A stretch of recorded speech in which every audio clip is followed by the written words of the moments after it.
Do you know what Dolby Atmos is? Do you know that you can listen to albums in Dolby Atmos through your phone? No, I didn't either. Ralf Kollman from Mobilee Records joins me to chat about Dolby Atmos, chat about Rodriguez Jr. releasing an album and how it all works in depth. Let's jump in.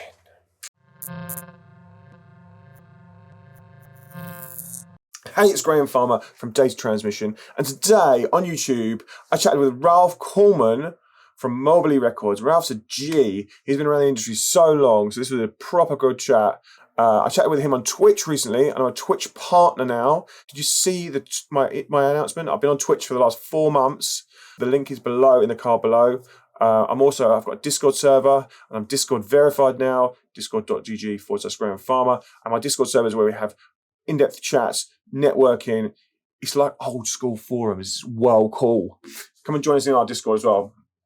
But yeah, so I was joined by Ralf Kollman, and we chatted about Dolby Atmos, how to make albums in Dolby Atmos, how to make music in Dolby Atmos. For those that have been to Ministry of Sound, you might know what it is a little bit. It's really cool for sound. It really takes sound to the next level. So we talked about how that works, how his artist Rodriguez Jr. made an album in Dolby Atmos, and then how you can listen to it through your iPhone, through Apple Music and Amazon Music, and how good it sounds. Also, if you've been listening to the new Jungle album on Apple Music, it's great. Go and listen to that on Apple Music through your speakers or through your headphones, because it's all also in Dolby Atmos. It's incredible. He also runs the label Mobilee Records, and we've done loads of stuff with them in the past, and they've been around for a long time. I'm a big fan of the label. We talked about running a label in the pandemic. We also talked about releasing music in the pandemic and how the functioning of a management company has changed over the last few years. Let's dive into this in-depth chat. I hope you enjoy it. Let's go.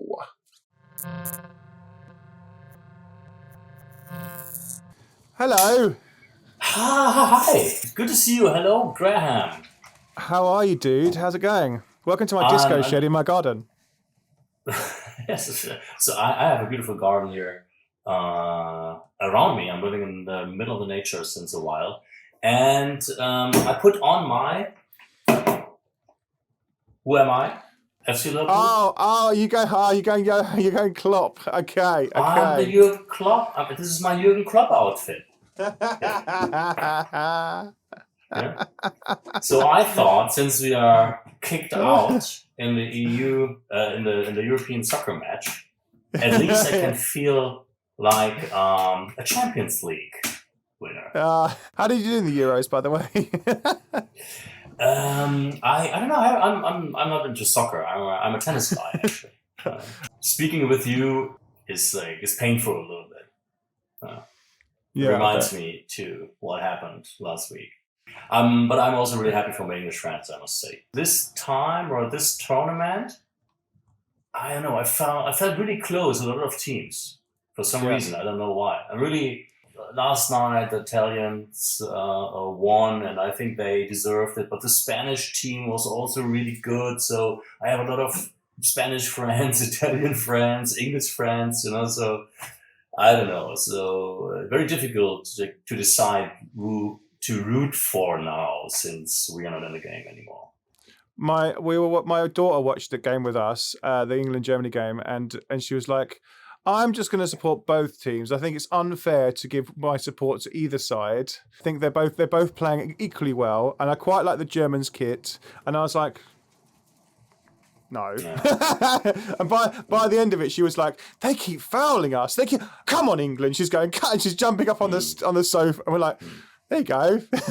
She fully got into it, but she's only 9, and she was asking our older son. She was asking literally every question. Who's the guy in blue? Why are they doing that? Why are they playing on grass? Why are they playing in the He was having to stay so calm because he was like, she's only 9 and she just wants to get involved. But yeah, he was struggling with it for sure. I had the same. I watched it with my little daughter. She's turning 3 in September.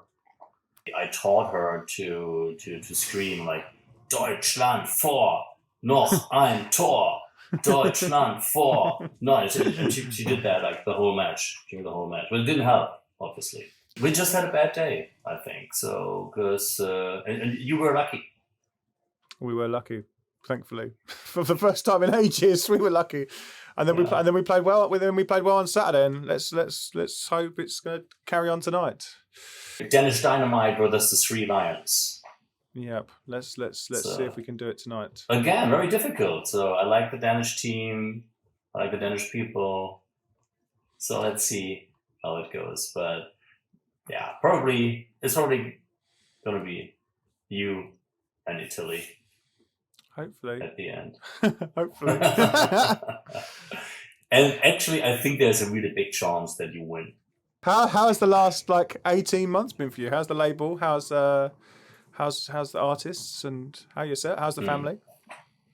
Family's doing great. All the challenges that we all faced in the last 18 months, but we got through quite well because we, as I said in the beginning, we decided to move out the city center a while ago. Mm-hmm. So it was easier to survive here. We were not confronted with all those little things like walking on the street and blah blah blah, wearing a face mask all the time. So and all this going out thing and going into restaurants every week is also not really part of my life anymore since I got my own kids. I got a second child actually in January.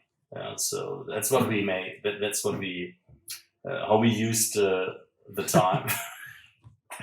That's mad. Oh yeah, because I remember seeing you at ADE the year before, and you were very pregnant, obviously then, because you were by then you were. I was very pregnant at that time. Not you, but as in you and your wife, obviously. I guess you didn't have the homeschool with a 3-year-old either. That'd have been nice. Yeah, she spent a lot of time at home and got bored with us. But on the other hand, I'm very flexible with my job, with my business.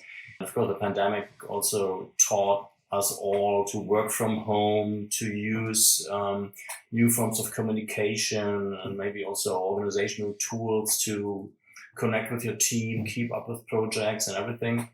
So that's what we did actually.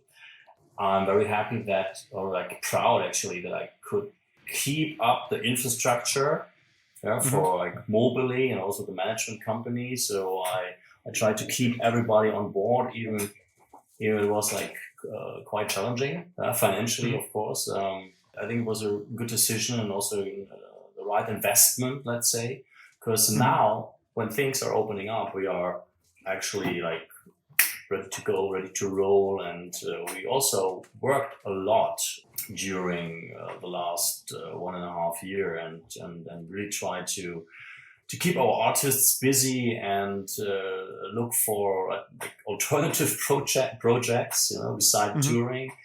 I don't know, from remixes, of course, to creating sample packs and doing master classes and all these other things, live streams and whatever everybody else did as well. But I think at the end it really paid off. So because we kind of kept our head above waterline, and yes, now since things are opening up again, it feels like we can start again, or we can connect to where things stopped. Yes. Somehow, and that's really good. And I know that a lot of artists, management companies, booking agents, and others from our industry are not in that lucky situation. I know that the infrastructure is damaged, and also a lot of let's say knowledge is gone. People with experience who lost their jobs. The good people, they all found something else, and they probably stay there. And maybe not making it back to the club, to the booking agency, to the management company, to the festival promoters. And I think that's something that we're gonna see and experience in the next year, so that there is a lack of competence, knowledge, and experience maybe in some areas. I feel you on the "we worked a lot" statement. We did as well, our end. We worked a lot, and there was people putting their feet up, and we were like, we're just still hammering it. We're still so busy. We just carried on, didn't stop, which is great, And I can't wait. It's with all the frustration and depression that we all went through. I have a really good feeling and some really good energy right now. And the first time in a while that I have the motivation to also grow again, or like grow to be artists and ideas and projects that we have on the table. And sometimes this I would say these catastrophes are also can be like a cleansing element, you know, and so you focus on the essentials again and gather ideas and energy. Did you keep releasing as a label then? Did you change your release schedule? Did you change what you were doing as a label from releasing to more or less? Or we kept our release schedule, our regular release schedule.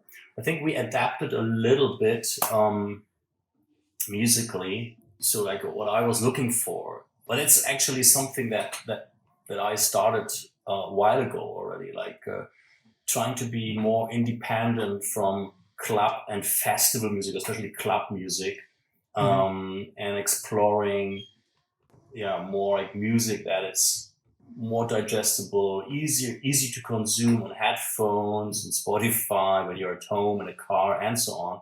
I always had like a lot of sympathy for this kind of music, and yeah, so that's what I was focusing on, like actually really looking for new talents and like new music, like because I wanted to take the chance and like the reset that it was or that it is, to maybe also to look for new things and start new things also musically.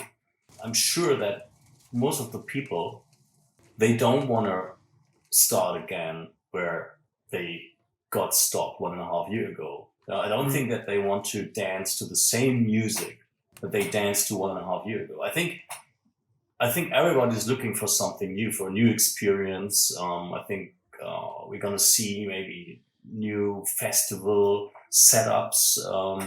We're gonna see like different lineups, hopefully more local talents, probably new faces, hopefully. And I'm pretty sure that we're gonna see a new sound.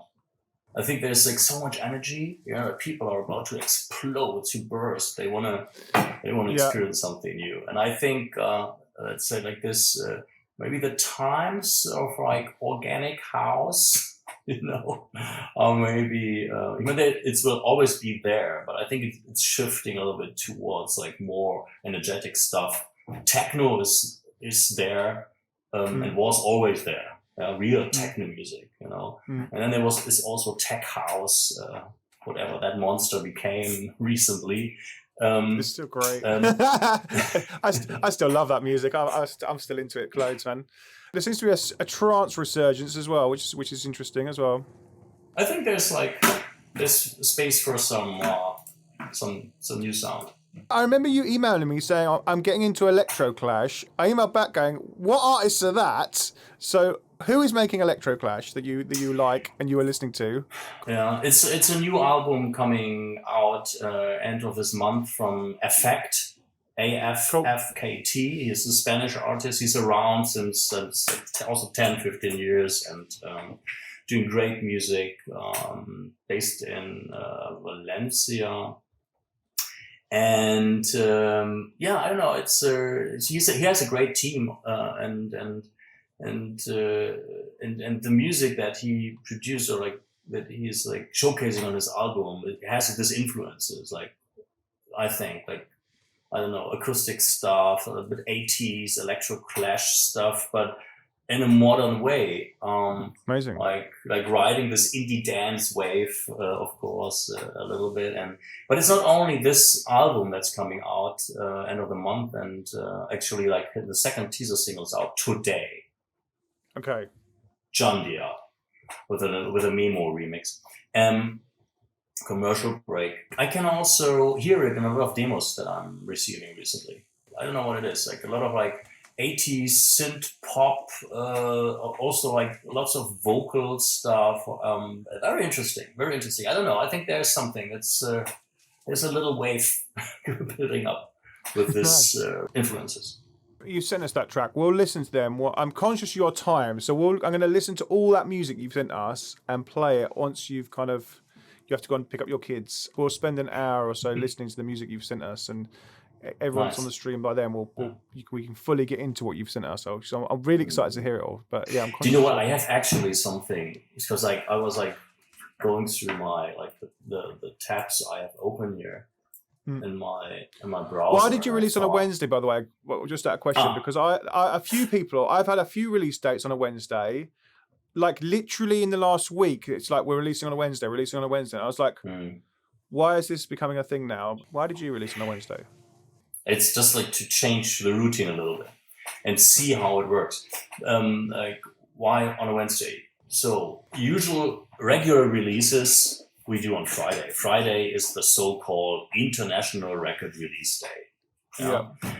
But with this album and the 2 teaser singles that are related to the album, we wanted to try something else. And it's based on, let's say, like, you know, there's like this one day when Beatport is also updating banners and features and so on. Yeah. Right. And but it's also related to premieres. We're locking in for this release and like giving it a little bit more time to breathe, to develop.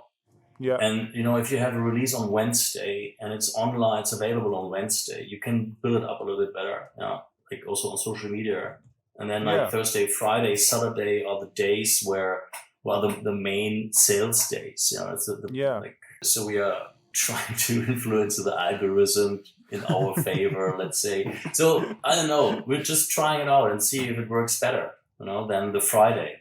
Like, I fully love it. I think the whole release Friday thing is a pain in the arse. Like, release on a Friday and then spend all weekend promoting it. It's like, I've got a daughter some weekends. I can't have a release that weekend. That means I can't have a release. Like, I've got to be a dad that weekend. So it makes much more sense, you know, to be released on a Wednesday. Next time we chat, I'm going to share my insights and experiences with the Wednesday release. I think I might try it out too for one of my labels. For sure. Yes. I have 2 private SoundCloud links here. One, and I hope that he's not killing me if I say that, I have new music from Rodriguez Jr. And that's so I'm desperately waiting for new material from Rodriguez Jr. He takes his time to finish stuff, to finalize it. And he's like, it's the first time in like 6, 7, or 8 months that I get like some new original material. So I thought maybe we can do a little sneak thing. So now everybody who is watching can tell their friends that we are listening to some new stuff. That's like, it's like demo level for Rodriguez Jr. Wow, how exciting! Rodriguez Jr. He released his last album April last year, actually in the beginning of the pandemic. It was his last album was called Bliss. It was a bit unfortunate for us, of course. So sales are nice, like so really nice attention, really positive feedback. The fans received it really well.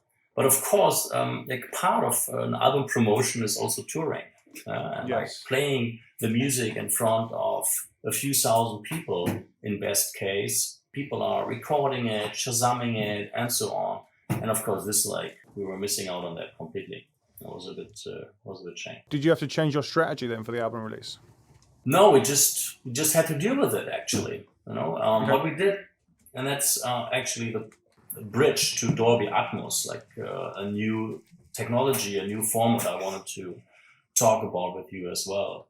We decided end of last year, September, to re-release the album in Dolby Atmos for several reasons. One, to experiment with this new technology, with this new format, to learn, to see how it works, to get used to the processes behind it. Also the creative processes, not only the technical process, delivery processes, promotion processes, like a really new thing. But also to reanimate the album again, to give it a second life. And at the end of the year, and like to have a new project to talk about, to promote. And that worked really well. Right, first and foremost, let's play. Like I've got this link up now. So if we go to there, look at this. It's working title, no? It's like. Is there any track you want me to play specifically, or should we just? Yeah, maybe start with the first one. Okay, should we play this?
Wow, that's pretty cool. I don't want to give too much away. What are you feeling that in the chat?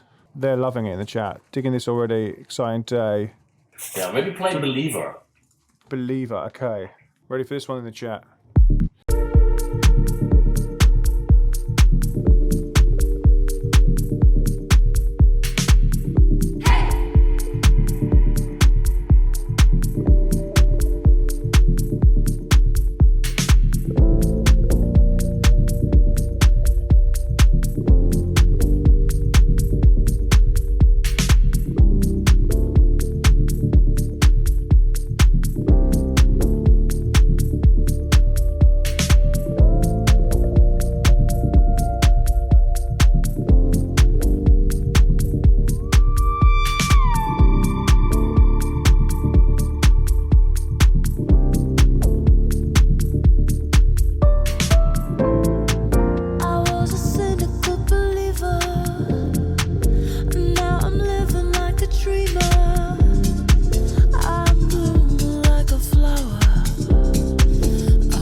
That's cool.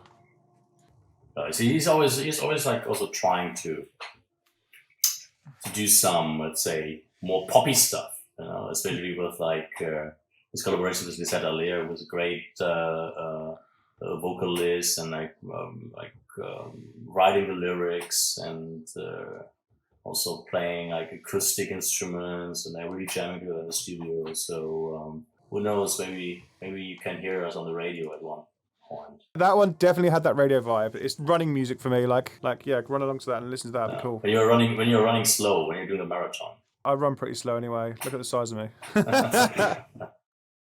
Which one is good? Like maybe the last one, or like track 8 or 9. Let's play track 8. Let's see what I think of this one.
need to listen to this like on a big sound system or on and high quality on your headphones. There's so much in there, like so much depth, and we just listen to the more like laid back emotional stuff. There are also some more energetic things to come, of course. So like the stuff that he's playing in his live shows.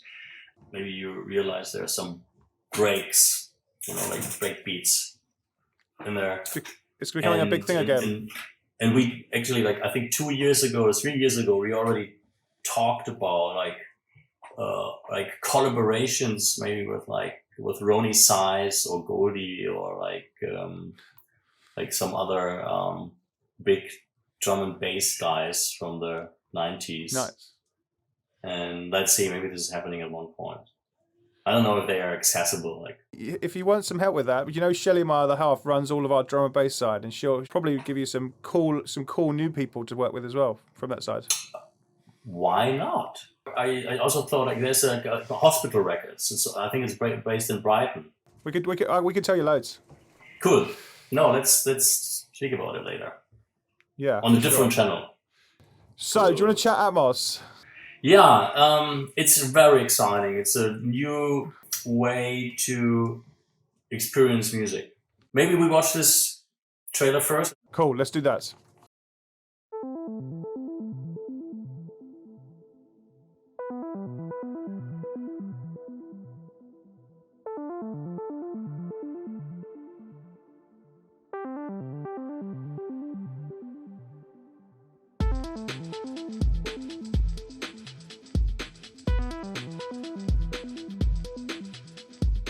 I am Rodriguez Jr.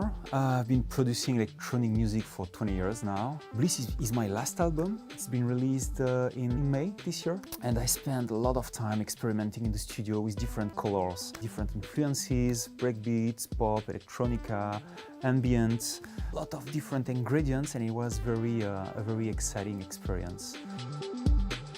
What excited me about Dolby Atmos initially was the immersive experience. I was not really familiar with the technology. I was instantly hooked and excited about that world. And I was very excited about experimenting with space and with a technology that can be used anywhere by anyone, with a quite simple and basic equipment.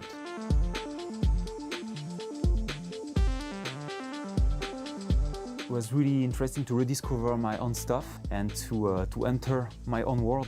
And it was like, looking at the same thing but with a different angle. It's like a painting that you have in front of you. You can enter inside. It's like you're entering a building. It's something that you can feel physically.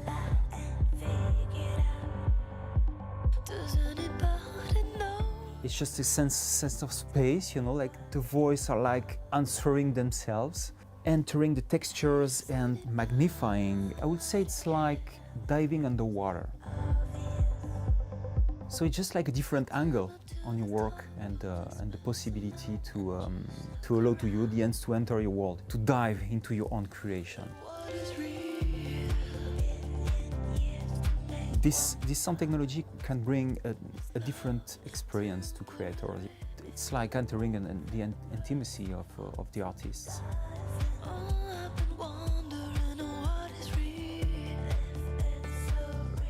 I've used a lot of fields recording, for instance, and it was very interesting to feel those textures and elements almost on my skin. On this album, Bliss, for instance, I recorded rain in Mexico in my bedroom, with a heavy tropical rain, with water, drops of water falling on leaves, tropical plants, and actually, when you listen to the Dolby Atmos version, it's like the physical experience of being in Mexico listening to this rain. It's the actual thing.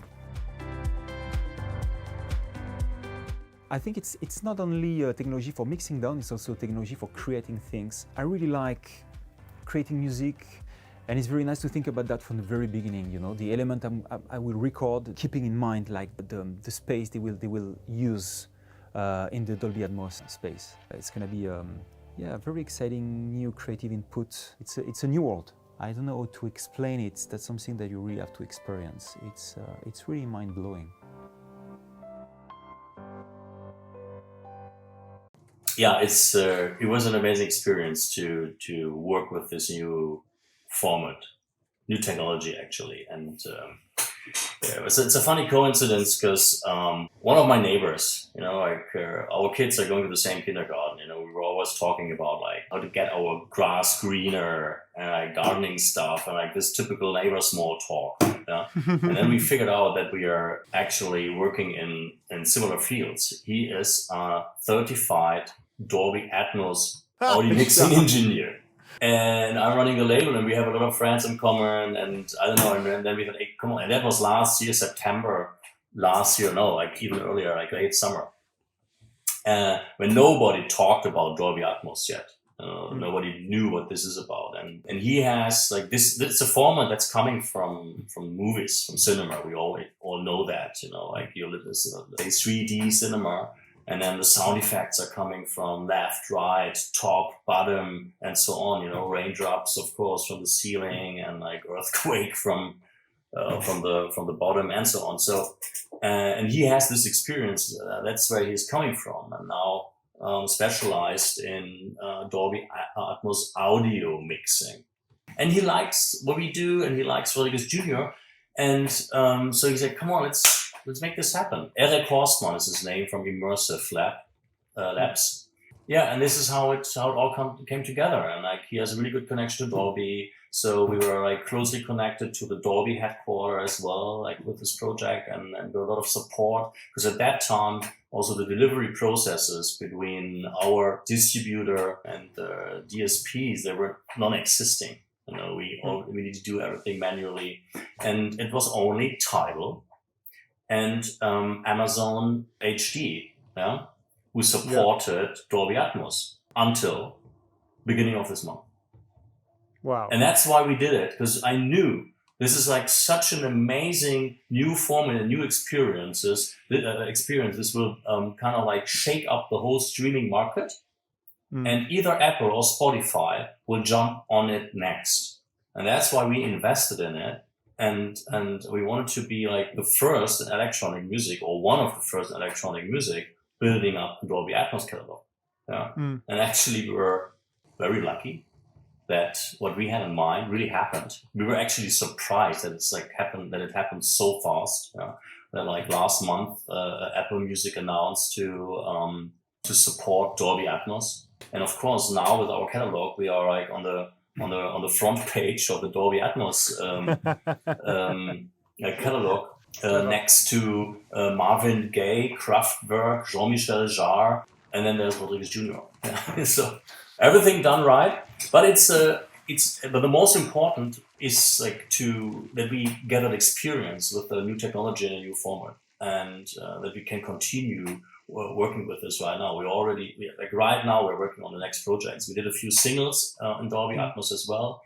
The Effect AFFKT album, The Big Picture is the name, is also coming in Dolby Atmos in July 30. So actually the shocking experience that I made was like, because I bought a Tidal subscription, an Apple subscription, and a Spotify subscription that I had anyway. And so the first time in ages, I compared like the sound quality of all the different platforms, and Spotify has the worst sound. Yeah, everybody's using it. Everybody's listening to Spotify, on their headphones. Yeah, but the quality of the sound is shit. Yeah, once you listen to Tidal or even to Apple now in lossless, you will never, you never want to go back to Spotify. Yeah. And there's another thing coming in, why I'm supporting this so massively, that we are all a bit frustrated from the payout of Spotify. It's like 0.002 cent per stream. Yeah.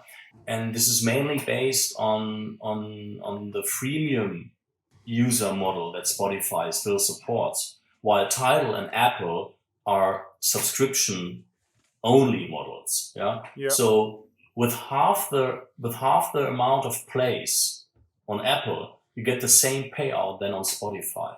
And I think everybody can choose whatever they want to, but I think it's important that people really look into the alternatives and the other option they have, yeah, for the listening experience, but also for supporting their artists in a better way. And I think the market shares will switch a little bit. I think Apple will gain a lot. And this is just good for. I'm not. Don't get me wrong. I have no preferences. Like I'm not a big. If it's Apple or Spotify or whatever, yeah. But I think we need some change in the streaming market. And in the past years, we were all wondering what's coming next. Is streaming like now the thing that's set in stone forever? Yeah, with the payout models, subscription models, and so on. And this is probably the answer. This is the new thing. It's still streaming, but it's a new listening experience. Is that the spatial awareness that Apple spatial audio? Is that what it is? Yeah, for Apple. Yeah, right. Yeah. You can call it spatial audio, immersive sound experience, blah blah blah. And there's so many different formats out there. You know, it's a little bit like in the 80s with VHS and Betamax and Video 2000. If anybody remembers that, you know, at the end the content is king, and whoever so the format that delivers most of the content is the winner. But Dolby Atmos actually is also like the industry leader with the most experience and the best technology probably. So yeah, this is it's just a new sound experience that that's offered to the audience. And I think 80% of the music is consumed through headphones these days anyway, through the smartphone or any other device. So it just makes sense because you don't need a 7.1 sound setup. You don't need to be like a hi-fi connoisseur spending 20,000 euro in your amplifier and loudspeakers. No, you can experience this through your headphones because it's coding. It's a processor that makes it, and the processor it's actually a code that kind of like splits the signals, and sends it to a 3D experience. You know, that's how it works these days. No way. So so it works in your headphones? Yeah. I thought it was just like you had to have all the speakers and you had to have all the setup, and didn't realize it was. It's a binaural stereo file. So what is Dolby Atmos? We all know stereo, left and right, and you can also pan the sounds. You can put it like here or there, you know, a bit louder on the left or right side. And with Dolby Atmos, you don't have. It's not only 2 channels. You have 128 channels. You know, like located like around you everywhere. And this is where you can put the sounds, the instruments, the signals. Yeah. And this is like a completely new creative process also for a music producer. Yeah. It's also a new process in mixing the music at the end. You know, it's like what we're doing right now is just transforming stereo music into Dolby Atmos. Yeah, like originally stereo produced music. But if producers are learning how to use this new space, this new technology to create music, they are gonna come up with like completely different and new ideas and composings and use sounds and effects in a different way. Yeah. And then it's going to be fun. And electronic music is made for this format and for this technology. Can any producer do you have to use it, or do you have to go to an Atmos setup and pay lots of money, or can anyone do it? It's not cheap, you know. Like when so if you bring your music to a mixing engineer and get advice on mixing your music, you pay your fee per track. It's similar to a Dolby Atmos mix. A Dolby Atmos studio is like a bit more expensive, actually, you know. So in terms of technology and stuff, and there and the people who can do that are rare at the moment, you know. So this is why the fees are probably higher than usual mixing fees. But the plug-in is very simple, and I think every producer can learn to do that on their own. Okay. So it's a plug-in from Dolby Atmos that you can just add to your setup, and then you link it to Ableton or Logic, and then you just like move around. Firstly, that sounds like loads of fun. That's well cool. I want to play with it. Yeah, you need to listen to it, and I don't know, like make a trial account on Apple or on Tidal. Yeah, put on your headphones and go through the Dolby Atmos section, and then you get an idea of what I'm talking about. I wonder if it works on my watch. I've got an Apple account. I'm at Apple everything. Does it work on Amazon as well? Has Amazon got spatial? Yes, but it's Amazon HD, so it's like I think you need to an extra subscription level or something. I'm not sure. Amazon is pretty advanced. You know, it's like they're very innovative. They are doing great stuff, and also in terms of streaming and market shares, Amazon got closer to Apple and Spotify and others. So it's a very, very important streaming platform for us these days. I did a podcast about 3 years ago saying that I think Amazon would just clean up at some point because they cleaned up a lot of other things. So why wouldn't they clean up the music sharing business as well? So we'll see if that comes true at some point. You know, and the payouts a lot stronger with Amazon as well. I think from I've seen a graph remembering that. Yeah, they grew a little bit. You know, it's like it's not comparable to Apple and Spotify yet, but. Yeah, so I could. There was so much more that we wanted to talk about. Maybe we need to schedule another session where I have more time and we can have more fun and do more jokes in between. I really need to pick up my daughter now. Thank you so much for joining us. I'd really like to get you in and do an A&R session as well, so you can feed back on some music for some people, because I think you would. I think they would all love that to bits. I would like that, and enjoy the rest of the show. It's really great what you're doing, Graham. I'm a big fan. I'm watching you from the distance. I see everything that you're setting up and doing. It's great. It's also good for the industry and really great ideas and contents and on top of things. And also hello from Olivier Rodriguez Jr. I was on the phone with him before, and I told him that I'm jumping on Twitch now with you. So, Graham, yeah, I did a podcast for him like a few years ago. Yeah, a long time ago. Yeah, so. Yeah. Wicked. Good to hear. All right. Thank you so much. I'll see you soon. Did you know that about Atmos? Man, it's sick, isn't it? Like, I've been listening to trying to find more and more albums in Dolby Atmos. I bet you, if you've listened to one, let me know in the comments what you've listened to, because I'm going to go and check it out. I want to know all the albums that you've listened to in Dolby Atmos. I'm well into it. I've been listening to them in my car actually, because I've got these surround sound speakers in my car, and it sounds sick. Come and join us on Twitch on Mondays, Wednesdays, and Fridays. We have A&R sessions, interviews, and more content like this. A lot of it. So come and join us 1 p.m. till 5 p.m. Mondays, Wednesdays, and Fridays. Join us in the Discord, as I mentioned. The link is below. It continues this chat and continues the conversation. And I've been Graham Farmer, and I'll see you in the next video. See you soon. Bye-bye.